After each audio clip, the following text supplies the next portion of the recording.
Bonjour Vincent, Bonjour Thomas. on va s'intéresser au marché immobilier Ouais. et avant de rentrer sur ce que vous nous proposez comme stratégie en fonction de montant à investir, 10 000, 100 000 ou 1 million d'euros, en fonction des profils, une question d'un internaute de Mhm. Pierre-Henri, est-ce le bon moment pour investir justement sur l'immobilier? Alors je pense que tout dépend du secteur immobilier sur lequel on veut investir. Je dirais que par exemple aujourd'hui le commerce, c'est pas nécessairement le bon moment d'aller investir sur des murs de boutique par exemple. Par contre sur le résidentiel, c'est probablement le bon moment parce que ça répond à une demande très forte. Il y a une offre qui est inférieure à la demande aujourd'hui. J'ai constaté dans une étude publiée par CBRE, qui est un acteur mondial dans ce domaine-là, qui disait qu'il y a 10 ans, l'investissement dans le résidentiel, ça pesait 2% des investissements en Europe. Aujourd'hui, c'est 17%. Et malgré ça, aujourd'hui, on n'arrive pas du tout à suivre la Il y a une demande. demande qui est plus forte que Et l'offre. voilà, la Et demande donc est des prix qui, des logiquement, en prix. économie de marché montent. Voilà, alors même si l'économie va porter peut-être le prix des résidentiels encore dans Mhm. les années à venir, si tout au moins on prend en compte par exemple les dangers d'inflation qu'il y a aujourd'hui, on peut aussi répondre de ce fait à une autre question, c'est quel est le meilleur placement aujourd'hui pour lutter contre l'inflation.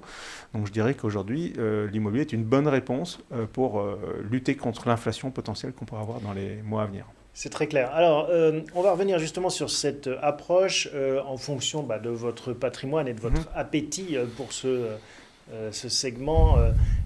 Si on se projette avec un budget de 10 000 euros, Voilà. comment faire pour rester dans cet ascenseur immobilier? Exactement. Donc là, pour 10 000 euros, je considère qu'une des opportunités aujourd'hui à saisir, c'est celle du crowdfunding immobilier. On en a parlé à plusieurs reprises. L'idée, c'est quoi? C'est en fait de financer des projets à court terme, entre 24 et 36 mois. Donc l'idée, là, c'est plutôt de prêter de l'argent à un promoteur qui a besoin justement de fonds propres pour amorcer des opérations. Aujourd'hui, il y a pas mal de projets sur la place. Il y a des acteurs différents qui proposent des projets de qualité. Donc là, on peut être sur des projets qui vont proposer des coupons, en fait. Hein. C'est une obligation de l'ordre entre 3 et 6% selon les projets et selon le niveau de prise de risque qu'on est prêt à prendre sur des horizons de 24 à 36 mois. Et là, on participe de façon très tangible au financement de promotion immobilière, de projets de promotion immobilière. Donc, le crowdfunding est avec une petite enveloppe, parce que c'est le ticket minimum Mhm. dans ce Quelques milliers scénario, quelques d'euros. Ouais. milliers d'euros, qui vous semble le plus intéressant pour Alors, être investi en immobilier. notamment lorsque on ne veut pas s'engager dans un horizon trop lointain. On pourrait pour 10 000 euros aussi investir en SCPI, mais ça j'ai considéré que c'est peut-être plus la réponse pour investir à partir de 100 000 euros, parce que notamment on peut faire jouer l'effet de levier, emprunter pour le faire. D'accord. Donc voilà.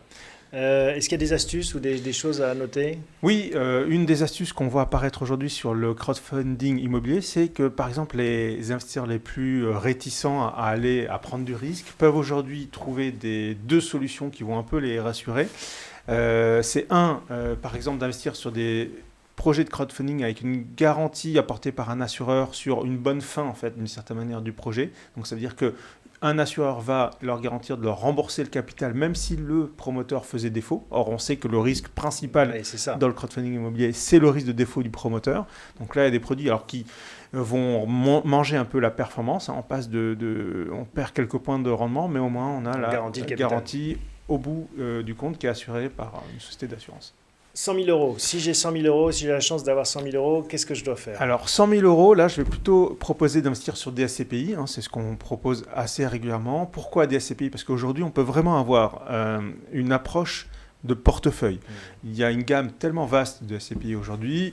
Nous, on en propose plus d'une centaine. On peut aller sur des SCPI de santé, des SCPI de bureau, de commerce, de Donc résidentiel. diversifier son risque. Diversifier. Et surtout, quand je parle de portefeuille, l'idée, c'est de pouvoir répondre en fait en fonction de son profil, de son appétence au risque, de pouvoir constituer des portefeuilles plus ou moins risqués. D'autre part, aujourd'hui, les conditions de financement sont extrêmement intéressantes. Donc, on peut aussi construire un patrimoine de 100 000 euros sans nécessairement avoir cette somme aujourd'hui À disponible. partir de combien on peut aller emprunter? On peut emprunter avec quelques dizaines de milliers d'euros, mais on peut assez facilement monter des projets et avec quelques dizaines de milliers d'euros, être en mesure d'accéder à un patrimoine qui à terme représentera 100 000 euros d'investissement. Et là, avec des solutions de crédit aujourd'hui, on peut assez facilement un effort d'épargne mensuel qui est réduit, mais qui existera toujours, parce que les loyers ne vont pas complètement compenser l'ensemble du financement. Avec un effort d'épargne réduit, on peut se constituer un patrimoine de 100 000 euros. Une poche de 100 000 euros, on la diversifie sur combien de lignes de SCPI? Moi, je vais plutôt essayer d'aller sur des SCPI en mixant du résidentiel, de la santé, pas trop de commerce et quand même du bureau, parce que c'est quand même ce qu'on trouve le plus dans l'offre de SCPI. Là, on peut arriver à avoir des rendements finalement de l'ordre de 4,5, voire 5%, si on mixe de cette manière-là, notamment en s'appuyant sur les SCPI de santé qui font Flores aujourd'hui. Une astuce peut-être aussi dans cette catégorie? Je dirais que la bonne astuce, c'est éventuellement, si on n'a pas besoin d'aujourd'hui de revenus, c'est d'acheter ses parts de SCPI en démembrement, ce qui permet d'acheter avec une certaine décote, de miser sur une revalorisation automatique lorsqu'il y aura une reconstitution du patrimoine au bout de 5 ans ou 10 ans. Et donc là, on investit avec une décote et surtout la plus-value qui est générée en fin de compte n'est pas taxée. Donc ça, c'est vraiment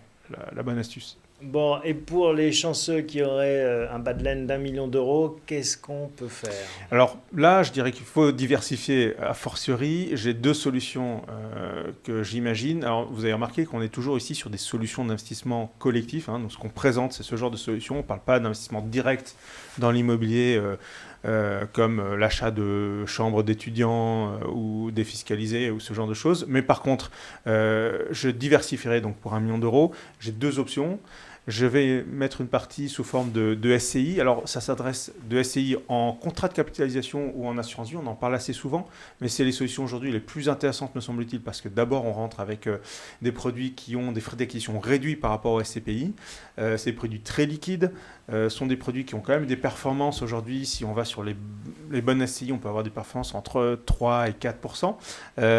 Et là, en plus, l'avantage, c'est que c'est vraiment un produit sur lequel on peut sortir au bout de, si on veut retrouver ces petits au bout de 4 ans, 3 ans, c'est assez envisageable puisque ce sont des produits dont la liquidité est assurée par l'assureur, contrat de capitalisation ou contrat d'assurance vie.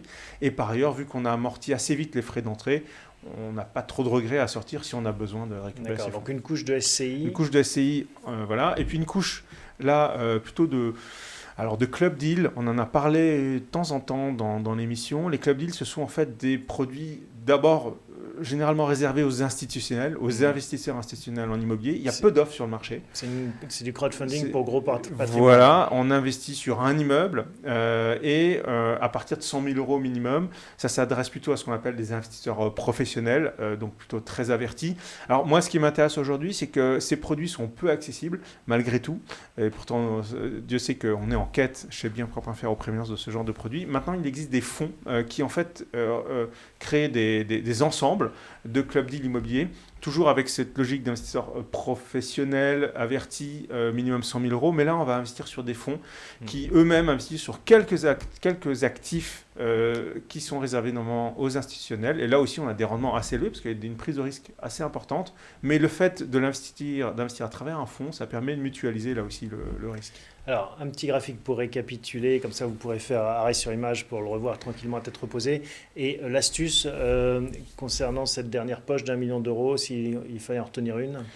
Je dirais que là, en fait, ce qui est intéressant, c'est qu'on n'a pas besoin de se préoccuper de l'effet de levier, puisqu'en fait, l'effet de levier est inclus à l'intérieur du processus. Donc, le gestionnaire du fonds va lui-même aller chercher des investisseurs pour constituer son fonds, mais il va de cette manière-là aussi pouvoir obtenir un effet de levier, un crédit. Donc l'astuce, c'est vraiment de passer par ce type de fonds pour ne même pas avoir à se soucier de l'endettement et donc de bénéficier au maximum de l'effet de levier. On reste dans son fauteuil. Voilà, exactement. Merci Vincent pour toutes ces informations. Avec plaisir, Thomas. À bientôt pour un nouvel épisode de Parlons Placement.